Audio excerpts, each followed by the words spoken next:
जिस दिन घमंड अपने सर से उतार देगा, जिस दिन घमंड अपने सर से उतार देगा, उस दिन तुझे विधाता अनमोल प्यार देगा, उस दिन तुझे विधाता अनमोल प्यार देगा। उसके समान जग में दाता न और कोई, उसके समान जग में दाता न और कोई, देने पे वो जब आए, देने पे वो जब आए तो बेशुमार देगा, जिस दिन घमंड अपने सर से उतार देगा।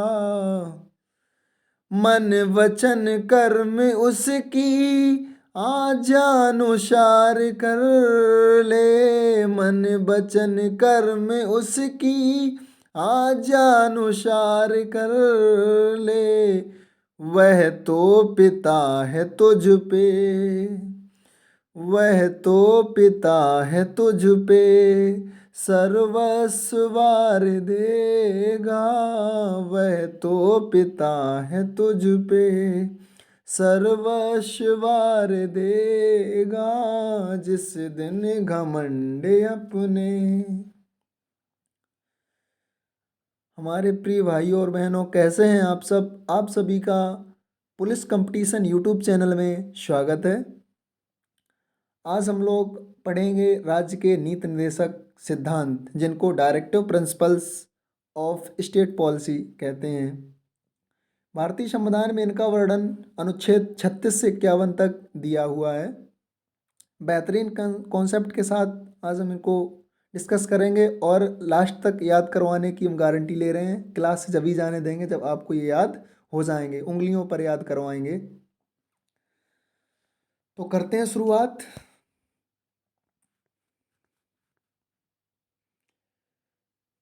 डीपीएसपी का वर्णन भारतीय संविधान के भाग 4 में दिया गया है, अनुच्छेद 36 से 51 तक।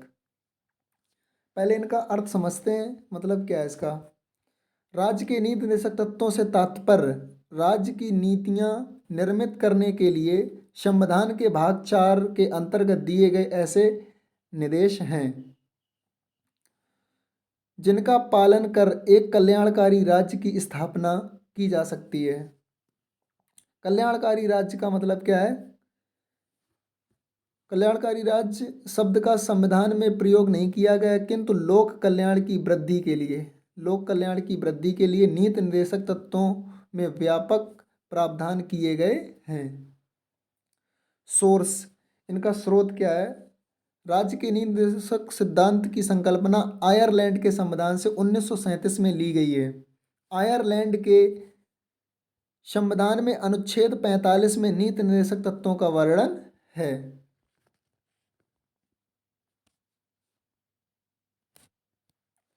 नेहरू रिपोर्ट 1928 में वर्णित प्रारंभिक शिक्षा का अधिकार इन्हीं बातों की प्रकृति जैसा था।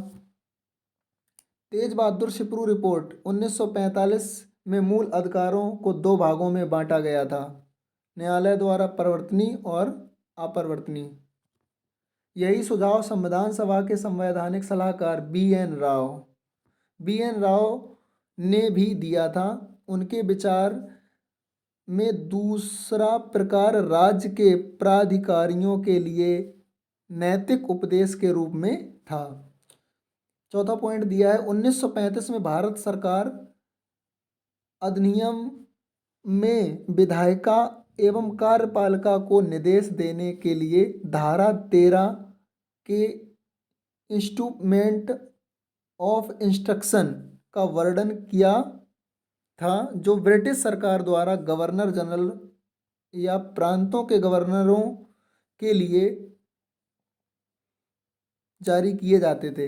इनकी प्रकृति नीति निर्देशक तत्वों जैसी थी। अब इसकी डेफिनेशन देखेंगे। अनुच्छेद 36 में राज्य की परिभाषा दी गई है। नीति निर्देशक तत्व राज्य के लिए उपबंध हैं, अतः अनुच्छेद 36 राज्य का वर्णन करता है। इस अनुच्छेद के अनुसार राज्य का वही अर्थ है जो भाग 3 में अर्थात अनुच्छेद 12 हमने बहुत अच्छे से पढ़ा था। अनुच्छेद 12 में राज्य की परिभाषा दी गई थी। ये तत्व उपलब्ध कराए गए हैं अनुच्छेद 12 में। राज्य की परिभाषा हम लोग पढ़ चुके हैं। राज्य में शामिल हैं भारत सरकार एवं संसद, राज्य सरकार एवं राज्य विधानमंडल, स्थानीय प्राधिकारी, अन्य प्राधिकारी।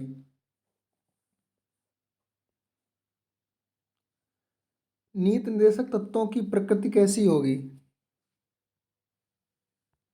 अनुच्छेद 37 का लागू होना। अनुच्छेद 37 में कहा गया है कि न्यायालय द्वारा परिवर्तनीय नहीं होंगे।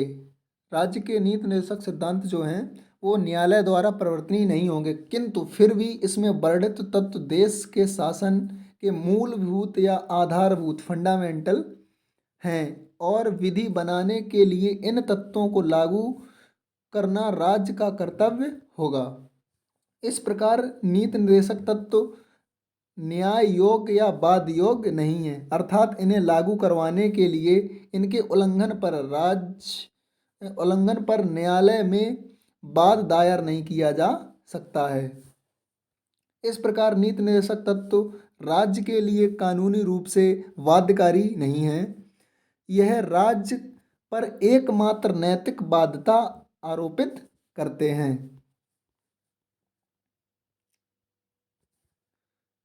महत्वपूर्ण कथन देख लेते हैं किसने क्या कहा है। डॉक्टर बी आर अम्बेडकर ने ये भारतीय संविधान की अनोखी विशेषताएं हैं, इनमें एक कल्याणकारी राज्य का लक्ष्य निहित है। यदि कोई सरकार इनकी अपेक्षा करती है उसे निश्चित ही इसके लिए मतदाताओं के समक्ष उत्तरदायी होना होगा। अल्लादी कृष्णा स्वामी अय्यर ने क्या कहा है डीपीएसपी को, यदि राज्य इन आदर्शों को उपेक्षा करता है तो व्यवहारिक रूप से यह स्वयं संविधान की अपेक्षा करने के समान होगा। केटी शाह ने क्या कहा है, यह एक ऐसा चेक है, यहाँ से क्वेश्चन बनता है, इम्पोर्टेंट पॉइंट है, यह एक ऐसा चेक है जिसका भुगतान बैंक की सुविधा पर छोड़ दिया गया है। ये केटी शाह ने कहा। जेनिंग्स ने कहा है यह पुण्य आत्मा लोगों की महत्वाकांक्षा मात्र है। ग्रेनविल ऑस्टिन ने कहा है इन निर्देशों का लक्ष्य सामाजिक क्रांति के उद्देश्यों को प्राप्त करना है। यह सामाजिक दस्तावेज है। भाग 3 एवं भाग 4 संविधान की आत्मा है। ये कथन ग्रेनविल ऑस्टिन के हैं। बी.एन. राव ने क्या कहा है, राज्य के प्राधिकारियों के लिए ये तत्व शैक्षिक महत्व के हैं। नीति निर्देशक तत्व अनुच्छेद 38 में देखो क्या कह रखा है। अनुच्छेद 38 में कहा है राज्य लोक कल्याण की अभिवृद्धि के लिए सामाजिक व्यवस्था बनाएगा। कौन बनाएगा? राज्य ऐसी सामाजिक व्यवस्था की स्थापना एवं संरक्षण करके लोक कल्याण की अभिवृद्धि यानी प्रमोशन का प्रयास करेगा, जिससे सामाजिक, आर्थिक, राजनैतिक न्याय राष्ट्रीय जीवन की सभी संस्थाओं को प्रेरित करे। राज्य आय की असमानताओं को कम करने का प्रयास करेगा। प्रतिष्ठा, सुविधाओं एवं अवसरों की असमानता समाप्त करने का प्रयास करेगा। यह प्रावधान अभी आगे हम लोग पढ़ेंगे। यह प्रावधान किया गया कब? 44वें संविधान संशोधन 1978 द्वारा शामिल किया गया और पहले से वर्णित प्रावधान को 1 नवंबर के रूप में लिखा गया।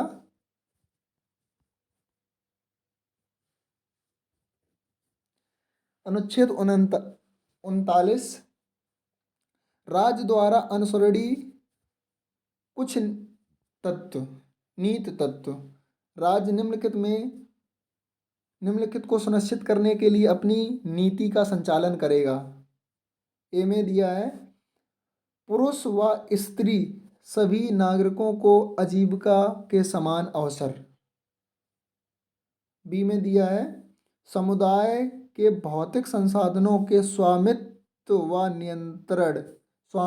नियंत्रण का इस प्रकार वितरण हो जिससे सामूहिक रूप से सभी हित सर्वोत्तम तरीके से पूरा हो सके, अर्थात संसाधनों का न्यायपूर्ण वितरण।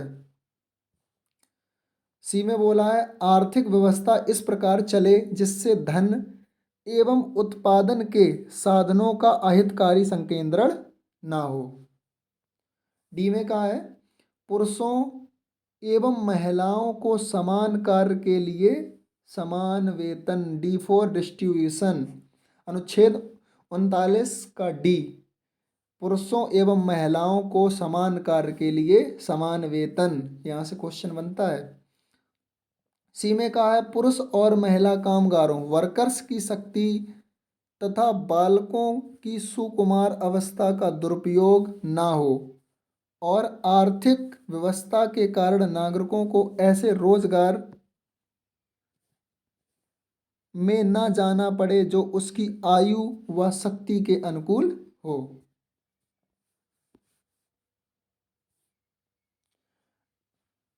39 के एफ में कहा है बालकों को स्वतंत्र और गर्मामय वातावरण में स्वस्थ विकास के अवसर व सुविधाएं दी जाएं और बालकों तथा युवाओं की शोषण से तथा नैतिक एवं आर्थिक परित्याग से रक्षा की जाए। यह प्रावधान 42वें संविधान संशोधन 1976 द्वारा शामिल किया गया। अगला देखते हैं अनुच्छेद 39 का ए समान न्याय और निशुल्क विधिक सहायता equal justice and free legal aid. यह प्रावधान 42वां संविधान संशोधन 1976 द्वारा जोड़ा गया। ऐसा राज्य कानूनी तंत्र निर्मित करे जिससे सभी को समान रूप से न्याय एवं निःशुल्क कानूनी सहायता मिले और आर्थिक या अन्य किसी निर्योग के कारण कोई नागरिक न्याय पाने से वंचित ना रह जाए। अगला देखते हैं अनुच्छेद 40। अनुच्छेद 40 में क्या कहा है ग्राम पंचायतों का संगठन। राज्य द्वारा ग्राम पंचायतों का गठन करना एवं उन्हें ऐसी शक्तियां व अधिकार देना जिससे वे स्वशासन की इकाई बन सकें। अभी हम लोग आगे ये भी देखेंगे गांधीवादी कौन कौन से आर्टिकल हैं इसमें, और गांधीवादी विचारधारा और समाजवादी विचारधारा दोनों में अंतर देखेंगे और मूल अधिकारों और मूल कर्तव्य में भी अंतर आगे देखेंगे। डॉक्टर अंबेडकर ने पंचायती राज के प्रावधान को संविधान में शामिल करने का विरोध किया था, किंतु वे संविधान सभा में प्रस्ताव पेश करने पर इसे गांधी जी का दर्शन होने के कारण अनुच्छेद 40 के अंतर्गत निर्देशक तत्वों में शामिल कर लिया गया। अनुच्छेद 41 में क्या कहा है कुछ दिशाओं में काम शिक्षा लोक सहायता पाने का अधिकार। Right to work to education and to public assistance in certain cases. राज्य निम्नलिखित अधिकारों को उपलब्ध कराने के लिए प्रभावी प्रावधान करेगा। आर्थिक क्षमता एवं विकास की सीमाओं के भीतर काम एवं शिक्षा प्राप्त करने का अधिकार, बेकारी बुढ़ापा बीमारी निशक्ता तथा अन्य अभाव की दशा में लोक सहायता पाने का अधिकार। अनुच्छेद 41 में कहा है। अनुच्छेद 42 में, अनुच्छेद 42 देखते हैं। अनुच्छेद 42 में कहा है काम की न्याय संगत और मानोचित दशाओं का तथा प्रसूति सहायता का प्रावधान। अनुच्छेद 43, आर्टिकल 43 में कहा है कामगारों के लिए निर्वाह योग्य मजदूरी। राज्य निम्नलिखित को सुनिश्चित करने का प्रयास करेगा। कृषि उद्योग एवं अन्य सभी कामगारों को काम, निर्वाह योग्य मजदूरी, शिष्ट जीवन स्तर, अवकाश का उपयोग सुनिश्चित करने वाली कार्य दशाएं, सामाजिक एवं सांस्कृतिक अवसर, गांवों में कुटीर उद्योग को व्यक्तिक और सरकारी आधार पर बढ़ाना। अनुच्छेद 43A में क्या कहा है? अनुच्छेद 43A उद्योगों के प्रावधान में कामगारों का भाग लेना। राज्य उद्योगों के प्रबंधन गतिविधियों में कामगारों वर्कर्स की भागीदारी सुनिश्चित करने के लिए कानून बनाएगा या अन्य प्रावधान करेगा। 43A का प्रावधान 42वें संविधान संशोधन 1976 द्वारा जोड़ा गया। उद्योगों के प्रबंधन में कर्मचारियों का भाग लेना सहभागी प्रबंधन कहलाता है। यह आधुनिक प्रबंधन का हृदय है। अनुच्छेद 43B, अनुच्छेद 43B सहकारी समितियों को प्रोत्साहन, प्रमोशन ऑफ कोऑपरेटिव सोसाइटीज। राज्य सहकारी समितियों के शैक्षिक गठन, स्वायत्त संचालन, लोकतांत्रिक नियंत्रण एवं व्यावसायिक प्रबंधन को बढ़ावा देगा। यह प्रावधान 97वें संविधान संशोधन 2011 द्वारा जोड़ा गया।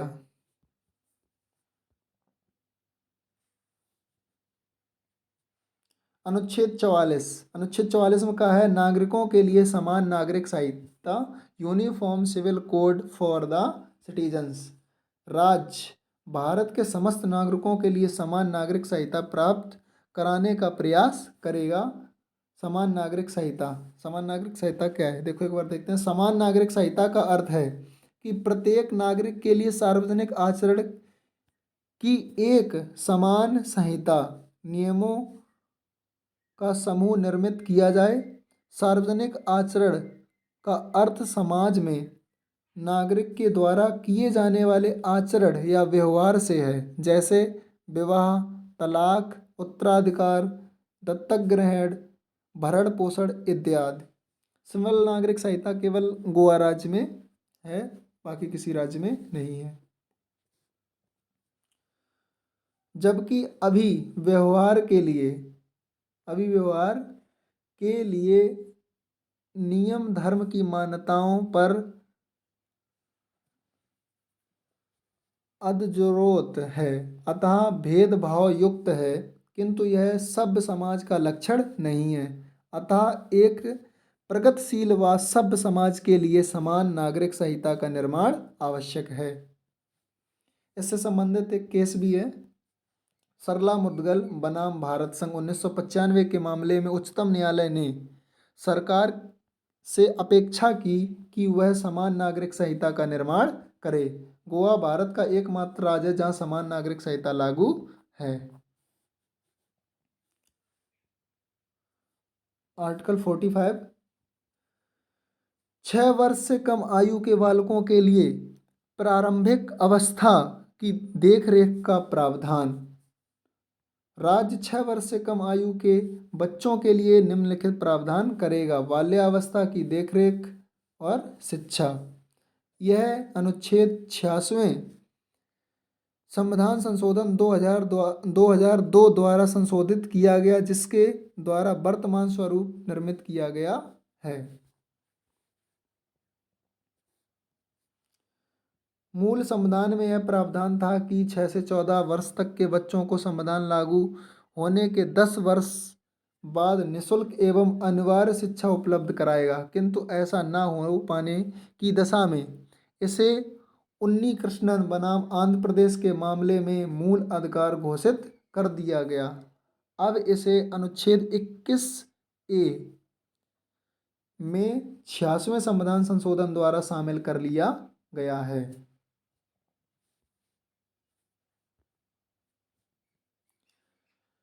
अनुच्छेद 46 अनुसूचित जातियों, अनुसूचित जनजातियों और अन्य दुर्बल वर्गों के शिक्षा और अर्थ संबंधी हितों की अभिवृद्धि। राज्य कमजोर वर्गों, विशेष रूप से अनुसूचित जातियों एवं अनुसूचित जनजातियों के हितों के संरक्षण के लिए निम्नलिखित उपाय करेगा। शैक्षणिक हितों का बढ़ावा, आर्थिक हितों का बढ़ावा, सामाजिक हितों का बढ़ावा, सभी प्रकार के शोषण से रक्षा करना। अनुच्छेद 47 पोषाहार स्तर और जीवन स्तर को ऊंचा करने तथा लोक व्यवस्था का सुधार करने का राज्य का कर्तव्य होगा। राज्य अपने लोगों के लिए निम्नलिखित को प्राथमिक कर्तव्य मानेगा और प्रयास करेगा। पोषाहार स्तर का को ऊंचा करना, जीवन स्तर को ऊंचा करना, लोक स्वास्थ्य में सुधार करना, मादक पेय और स्वास्थ्य के लिए हानिकारक औषधियों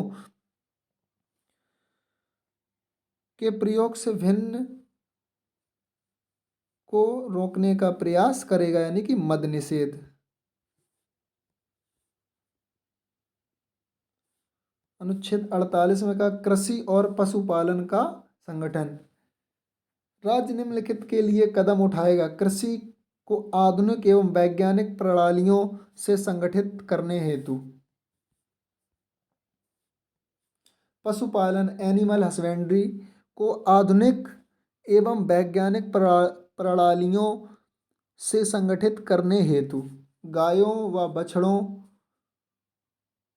तथा अन्य दुधारू पशुओं तथा बाहक पशुओं की नस्ल का परीक्षण करने व सुधार करने हेतु, गायों व बछड़ों तथा अन्य दुधारू एवं वाहक पशुओं का वध रोकने हेतु।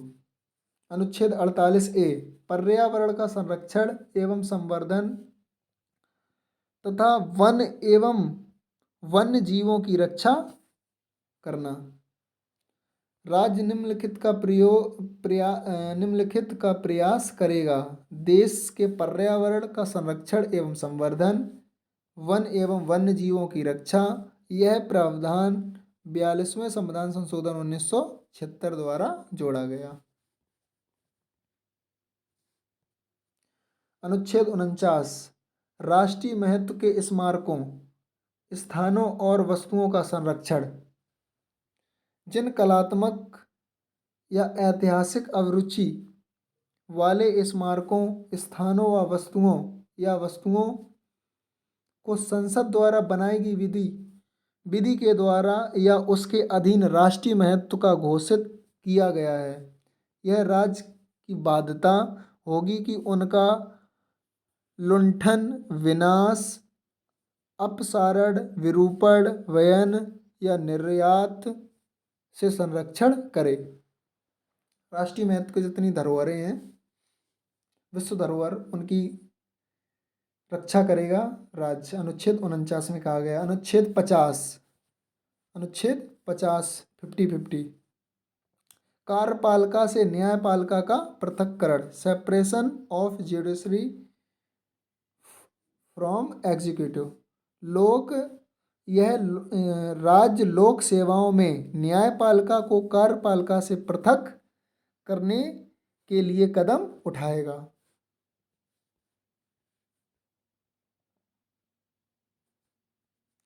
अनुच्छेद 50 का विचार कॉर्नवालिस कोड पर आधारित है।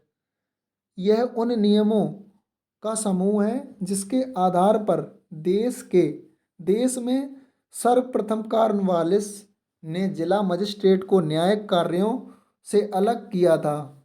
इस प्रकार अब जिला अधिकारी यानी कार्यपालिका एवं जिला न्यायाधीश न्यायपालिका के पद अलग अलग व्यक्तियों के पास होते हैं। वर्तमान समय में यह विचार दंड प्रक्रिया संहिता 1973 क्रिमिनल प्रोसीजर कोड लागू किया गया है। इसमें कार्यपालक एवं न्यायिक मजिस्ट्रेट की शक्तियों का अलग अलग वर्णन है। अनुच्छेद 51 में कहा गया राष्ट्रीय शांति और सुरक्षा की अभिवृद्धि।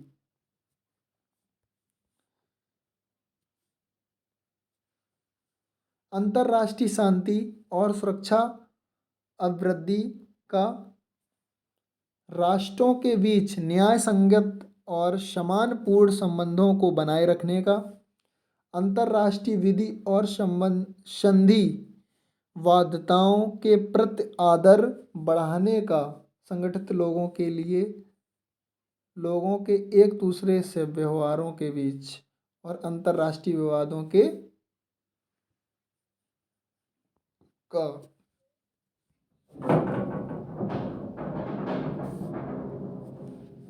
नीति निर्देशक तत्वों में गांधीवादी दर्शन, गांधीयन फिलॉसफी इन डीपीएसपी। निम्नलिखित नीति निर्देशक तत्व गांधी जी के दर्शन पर आधारित हैं। अनुच्छेद 40 में क्या कह रखा है? ग्राम पंचायत, ये गांधीवादी है। अनुच्छेद 43 कुटीर उद्योगों का संरक्षण। अनुच्छेद 43 ए नहीं है, अनुच्छेद 43 बी कर लो इसे। अनुच्छेद 43 बी,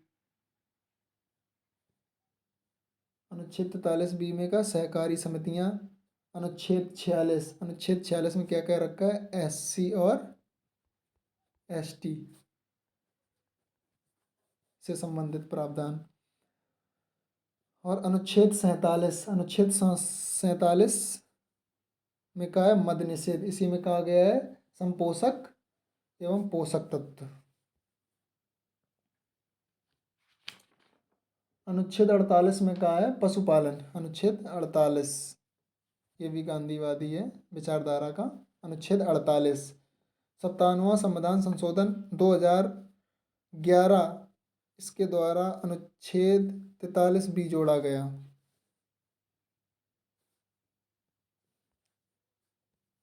तो यहाँ पे अनुच्छेद 43 ए होगा।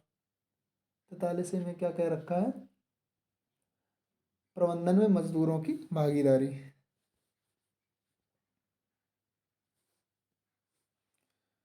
मूल अधिकार एवं नीति निर्देशक तत्वों के मध्य अंतर। मूल अधिकार भाग 3 एवं अनुच्छेद 12 से 35 के बीच वर्णन है। और नीति निर्देशक जो तत्व दिए गए हैं भाग 4 एवं अनुच्छेद 36 से 51 के मध्य वर्णन है। व्यक्ति के लिए अधिकारों का वर्णन और इसमें राज्य के कर्तव्यों का वर्णन। मूल अधिकार में क्या कहा गया? राज्य पर सीमाओं को निर्बंधित करना, अर्थात इस रूप में नकारात्मक प्रकृति। इसमें कहा गया राज्य को दायित्व सौंपना, इस प्रकार सकारात्मक प्रकृति, ना कि उस पर निर्बंधन या सीमाएं लगाना। न्यायालय द्वारा परिवर्तनीय है मूल अधिकार, और मौलिक कर्तव्य न्यायालय द्वारा अपरिवर्तनीय, यानी कि परिवर्तनीय नहीं है। कानूनी बाध्यता का बल, इसमें नैतिक बाध्यता मात्र। राजनैतिक लोकतंत्र की स्थापना पर बल, और नीति निर्देशक तत्व में सामाजिक, आर्थिक, राजनैतिक लोकतंत्र की स्थापना पर बल। व्यक्ति के कल्याण पर आधारित और समाज के कल्याण पर आधारित। मूल अधिकारों का उल्लंघन असंवैधानिक। अनुच्छेद 32, इन्हें ऐसा संरक्षण उपलब्ध नहीं है। नीति निर्देशक तत्वों में समाजवादी सिद्धांत। अनुच्छेद 38 कल्याणकारी राज्य की स्थापना, है ना। अनुच्छेद 39 में कहा गया है अनुदेशक सिद्धांत। अनुच्छेद 39 ए में क्या कहा है? निःशुल्क विधिक सहायता। 39 ए में निःशुल्क विधिक सहायता। अनुच्छेद 41 में कुछ दशाओं में काम पाने का अधिकार।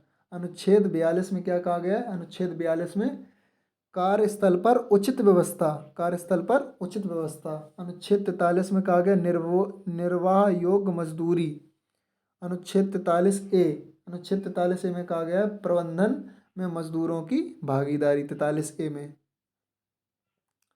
और अनुच्छेद 45 में क्या कहा है? नवजात बच्चों के लिए विशेष प्रावधान, नवजात बच्चों के लिए विशेष प्रावधान। अनुच्छेद 46 SC/ST के लिए। और अनुच्छेद 47 पोषक तत्व, संपोषक या पोषक तत्व के लिए।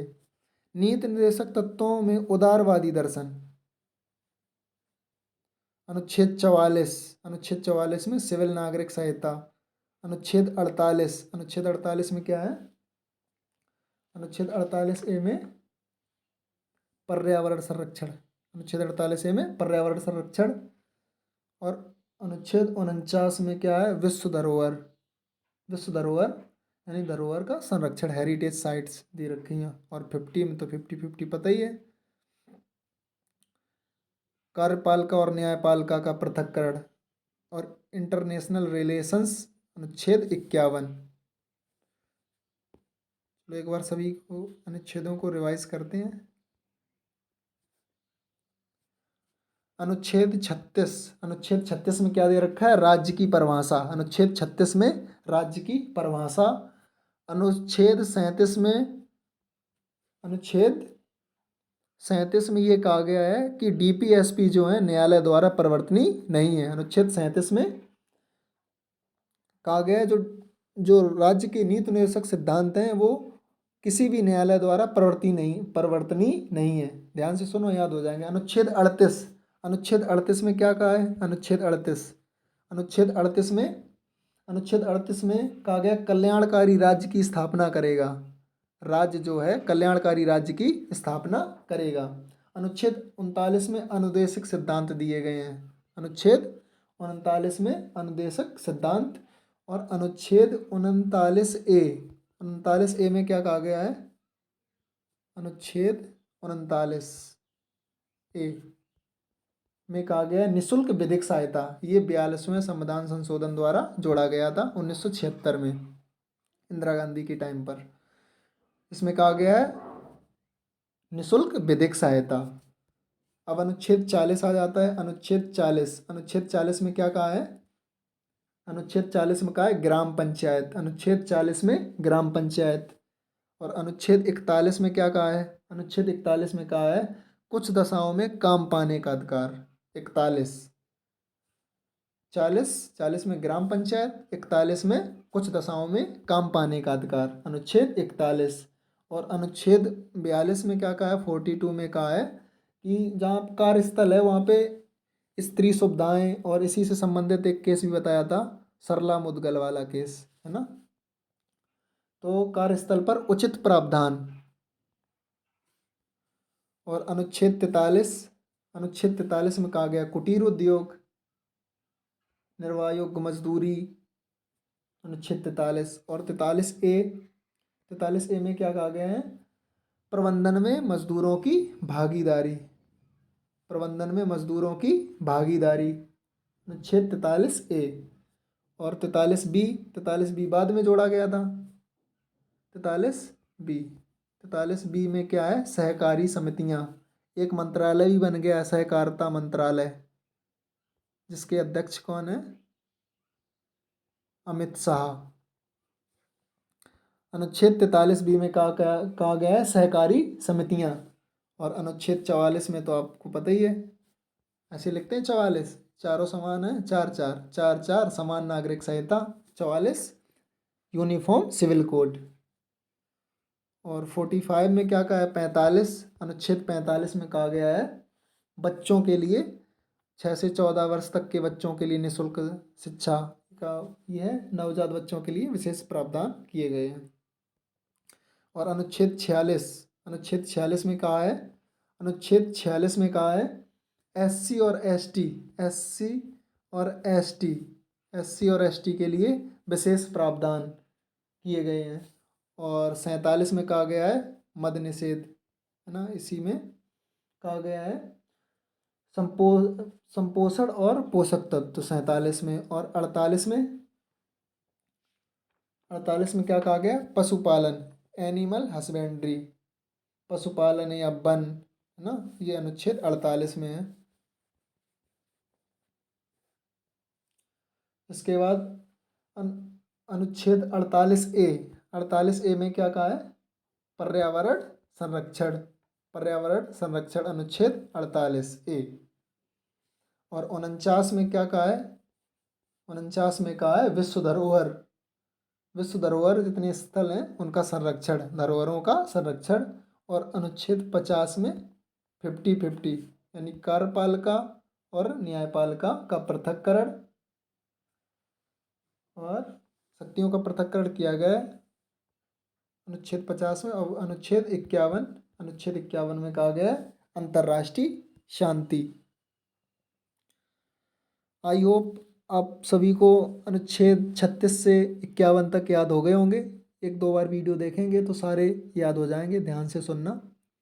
और अगर हमारी ये वीडियो आपको अच्छी लगी हो तो चैनल को सब्सक्राइब और वीडियो को शेयर करें।